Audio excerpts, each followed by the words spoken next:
Assalamualaikum warahmatullahi wabarakatuh. Perkenalkan, nama saya Tiara Amanda Lestari dengan NIM 0701231012. Di sini saya akan membawakan sedikit materi tentang memori untuk memenuhi tugas yaitu arsitektur komputer.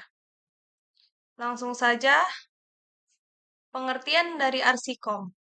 Nah, arsitektur dan organisasi komputer adalah cabang ilmu komputer yang mempelajari struktur, fungsi, dan cara kerja internal komputer, termasuk bagaimana data diproses, disimpan, dan dikomunikasikan antar komponen perangkat keras.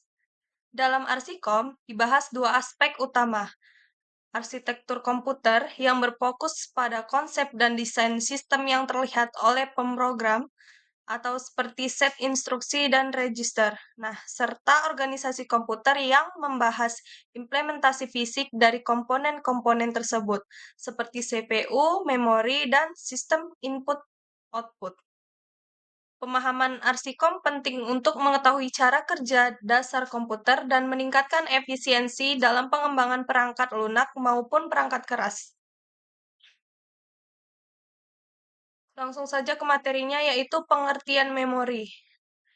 Memori komputer adalah salah satu komponen utama dalam sistem komputer yang berfungsi untuk menyimpan data dan instruksi yang dibutuhkan oleh prosesor saat menjalankan program. Memori memungkinkan komputer untuk bekerja secara efisiensi karena menyediakan akses cepat ke data yang sedang digunakan. Tanpa memori, prosesor tidak akan memiliki tempat untuk menyimpan atau mengambil informasi yang dibutuhkan dalam melakukan tugas-tugas komputasi. Nah, memori ini bersifat sangat penting karena mengaruhi kinerja keseluruhan dari sistem komputer, baik dalam hal kecepatan, efisiensi, maupun kemampuan multitasking. Nah, terdapat beberapa jenis memori dalam komputer, yang masing-masing ini memiliki fungsi, kapasitas, dan kecepatan berbeda sesuai dengan perannya dalam sistem. Bagian-bagian dari memori, yang pertama itu adalah memori utama atau primary memory. Nah, memori utama adalah memori yang langsung diakses oleh prosesor untuk menjalankan instruksi. Memori ini bersifat volatil, yang berarti data di dalamnya akan hilang saat daya komputer dimatikan. Terdiri dari dua jenis utama. Jenisnya yang pertama itu adalah RAM, Random Access Memory. RAM adalah memori utama yang bersifat sementara. RAM menyimpan data dan instruksi dari program yang sedang berjalan, agar bisa segera diakses oleh prosesor. Semakin besar kapasitas RAM, semakin banyak program yang dapat dijalankan secara bersamaan tanpa memperlambat kinerja komputer. Nah, RAM ini bersifat read-write atau artinya data bisa dibaca dan ditulis selama komputer menyala. Yang kedua itu adalah ROM, read-only memory. ROM ini adalah memori permanen yang menyimpan data dan instruksi dasar untuk menjalankan sistem komputer seperti BIOS atau Basic Input Output System. Berbeda dengan RAM, isi ROM tidak hilang meskipun komputer dimatikan. Nah, ROM ini bersifat read-only, artinya data hanya bisa dibaca dan tidak dapat diubah secara langsung oleh pengguna. Nah, bagian dari memori yang kedua itu adalah memory chain. Chain ini adalah memori berkecepatan tinggi yang terletak saat sangat dekat dengan CPU, bahkan biasanya terintegrasi di dalamnya. Nah, chain ini menyimpan salinan data atau instruksi yang sering diakses oleh prosesor, sehingga dapat mempercepat proses pengambilan data. Chain terbagi menjadi beberapa level. Nah, chain yang pertama ini adalah level 1, yang paling kecil dan tercepat, atau langsung terhubung dengan inti prosesornya. Yang kedua itu adalah level 2 chain, yang artinya lebih besar dari level 1 dan sedikit lebih lambat, namun masih sangat cepat.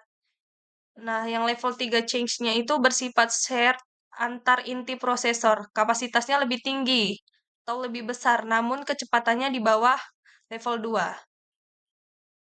Nah, bagian dari memori yang ketiga itu ada register.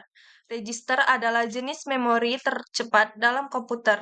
Letaknya di dalam CPU. Register ini menyimpan data kecil yang sedang diproses, seperti alamat, memori, perintah, dan hasil sementara dari operasi aritmatika atau logika. Nah, karena kecepatan dan ukurannya yang kecil, register ini hanya digunakan untuk penyimpanan data yang sangat sementara dan langsung diproses.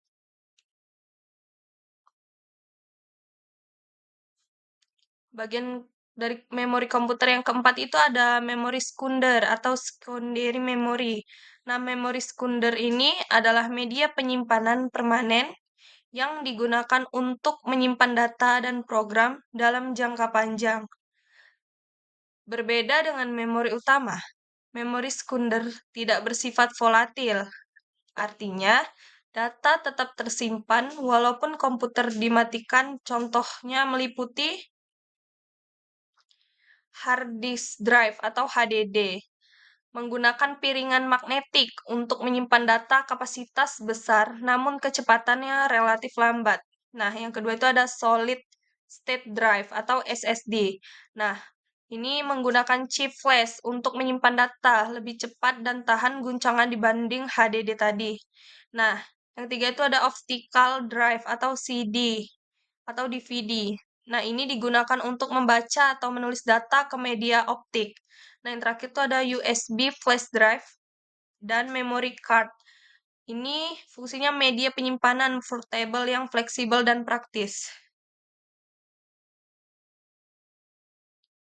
Nah, bagian dari memori yang terakhir itu adalah memori virtual.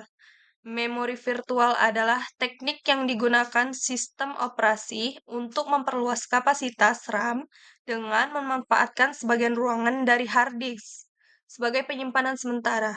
Saat RAM penuh, data yang jarang digunakan akan dipindahkan ke memori virtual atau biasanya dalam bentuk file paging atau swap, sehingga program tetap bisa berjalan meskipun memori utama tidak cukup. Namun, kecepatan memori virtual ini jauh lebih lambat dibanding dengan RAM tadi. Baik, kesimpulan dari semua materi yang telah saya bahas, memori komputer terdiri dari berbagai jenis dengan fungsi dan karakteristik yang masing-masing. Mulai dari register yang sangat cepat dan kecil, chain ini yang menyimpan data yang sering diakses, RAM dan ROM ini sebagai memori utama, hingga memori sekunder untuk penyimpanan permanen.